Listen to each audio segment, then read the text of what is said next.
76वां अध्याय, शाल्व के साथ यादवों का युद्ध। श्री सुखदेव जी कहते हैं, परीक्षित, अब मनुष्यों की सी लीला करने वाले भगवान श्री कृष्ण का एक और भी अद्भुत चरित्र सुनो। इसमें यह बताया जाएगा कि सौब नामक विमान का अधिपति शाल्व किस प्रकार भगवान के हाथों मारा गया। शाल्व शिशुपाल का सखा था और रुक्मणी के विवाह के अवसर पर बारात में शिशुपाल की ओर से आया हुआ था। उस समय यदुवंशियों ने युद्ध में जरासंध आदि के साथ साथ शाल्व को भी जीत लिया था। उस दिन सब राजाओं के सामने शाल्व ने यह प्रतिज्ञा की थी कि मैं पृथ्वी से यदुवंशियों को मिटाकर छोड़ूंगा। सब लोग मेरा बल पौरुष देखना। परीक्षित, मूढ़ शाल्व ने इस प्रकार प्रतिज्ञा करके देवादिदेव भगवान पशुपति की आराधना प्रारंभ की। वो उन दिनों दिन में केवल एक बार मुट्ठी भर राख फाक लिया करता था। यूं तो पार्वती पति भगवान शंकर आशुतोष हैं, औढ़र दानी हैं, फिर भी वे शाल्व का घोर संकल्प जानकर 1 वर्ष के बाद प्रसन्न हुए। उन्होंने अपने शरणागत शाल्व से वर मांगने के लिए कहा।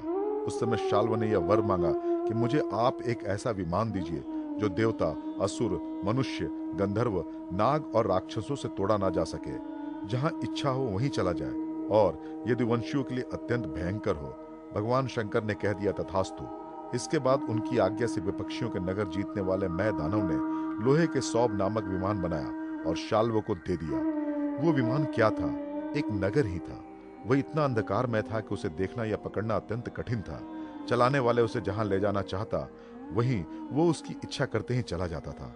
शाल्व ने वो विमान प्राप्त करके द्वारका पर चढ़ाई कर दी, क्योंकि वो विष्णुवंशी यादवों के द्वारा किए हुए वैर को सदा स्मरण करता था। परीक्षित, शाल्व ने अपनी बहुत बड़ी सेना से द्वारका को चारों ओर से घेर लिया और फिर उसके फल फूल से लदे हुए उपवन, उद्यानों उजाड़ने लगा और नगर द्वारों, फाटकों, राजमहलों, अटारियों, दीवारों और नागरिकों के मनोविनाद के स्थान को नष्ट भ्रष्ट करने लगा। उस श्रेष्ठ विमान से शास्त्रों की झड़ी लग गई। बड़ी बड़ी चट्टानें, वृक्ष, वज्र, सर्प और ओले बरसने लगे। बड़े जोर का बवंडर उठ खड़ा हुआ। चारों ओर से धूल ही धूल छा गई।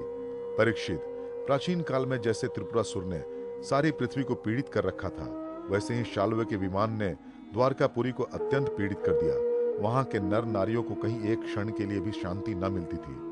परम यशस्वी वीर भगवान प्रद्युम्न ने देखा हमारी प्रजा को बड़ा कष्ट हो रहा है। तब उन्होंने रथ पे सवार होकर सबको ढांढस बंधाया और कहा कि डरो मत। उनके पीछे पीछे सात्यकी, चारुदेशनु, सांब, भाइयों के साथ अक्रूर, कृतवर्मा, भानुविंद, गद, शुक, सारण आदि बहुत से वीर बड़े बड़े धनुष धारण करके निकले।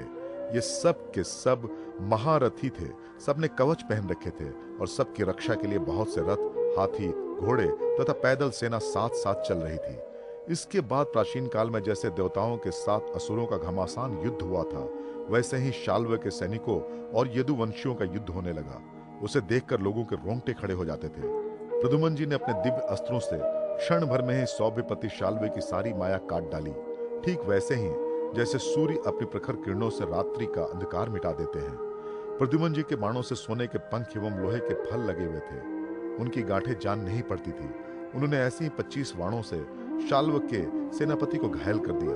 परम मनस्वी प्रद्युम्न जी ने सेनापति के साथ ही शाल्व को भी 100 बाण मारे। फिर प्रत्येक सैनिकों को 1-1 और सारथियों को 10-10 तथा वाहनों को 3-3 वाणों से घायल कर दिया। महामना प्रद्युम्न जी के इस अद्भुत और महान कर्म को देखकर अपने एवं पराये सभी सैनिक उनकी प्रशंसा करने लगे।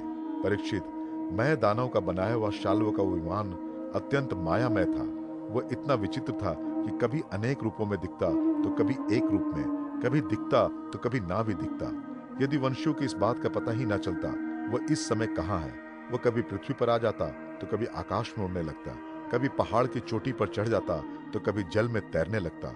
वो अलात चक्र के समान मानो कोई दुमुही लुकारियों की बनीठी भांज रहा हो घूमता रहता था। एक क्षण के लिए भी कहीं ठहरता नहीं था। शाल्व अपने विमान और सैनिकों के साथ जहां जहां दिखाई पड़ता वहीं वहीं यदुवंशी सेनापति बाणों की झड़ी लगा देते थे। उनके बाण सूर्य और अग्नि के समान जलते हुए तथा विषैले सांप की तरह असह्य होते थे। उनसे शाल्व का नाराकार विमान और सेना अत्यंत पीड़ित हो गई। यहां तक कि यदुवंशियों के बाणों से शाल्व स्वयं मूर्छित हो गया। परीक्षित, शाल्व के सेनापतियों ने भी यदुवंशियों पर खूब शस्त्रों की वर्षा कर रखी थी। इससे वे अत्यंत पीड़ित थे, परंतु उन्होंने अपना अपना मोर्चा छोड़ा नहीं। वे सोचते थे कि मरेंगे तो परलोक बनेगा और जीतेंगे तो विजय की प्राप्ति होगी। परीक्षित, शाल्व के मंत्री का नाम था द्विमन, जिससे पहले प्रद्युम्न जी ने 25 बाण मारे थे। वो बहुत बली था। उसने झपट कर प्रद्युम्न जी पर अपनी फौलादी गदा से बड़े जोर से प्रहार किया और मार लिया कहकर गरजने लगा। परीक्षित, गदा की चोट से शत्रु दमन प्रद्युम्न जी का वक्ष स्थल फट सा गया। दारुका का पुत्र उनका रथ हाँक रहा था। वह सारथी धर्म के अनुसार उन्हें रणभूमि से हटा ले गया। 2 घड़ी में प्रद्युम्न जी की मूर्छा टूटी। तब उन्होंने सारथी से कहा, सारथे, तूने ये बहुत बुरा किया। हाय हाय, तू मुझे रणभूमि से हटा लाया। सूत, हमने ऐसा कभी नहीं सुना कि हमारे वंश का कोई भी वीर कभी रणभूमि छोड़कर अलग हट गया हो। ये कलंक टीका तो केवल मेरे ही सिर लगा है। सचमुच सूत, तू कायर है, नपुंसक है। बतला तो सही, अब मैं अपने ताऊ बलराम जी और पिता श्री कृष्ण के सामने जाकर क्या कहूंगा? अब तो वो सब लोग यही कहेंगे कि मैं युद्ध से भाग गया। उनके पूछने पर मैं अपने अनुरूप क्या उत्तर दे सकूंगा? मेरी भाभियां हंसती हुई मुझसे साफ साफ पूछेंगी कि कहो वीर, तुम नपुंसक कैसे हो गए? दूसरों ने युद्ध में तुम्हें नीचा कैसे दिखा दिया?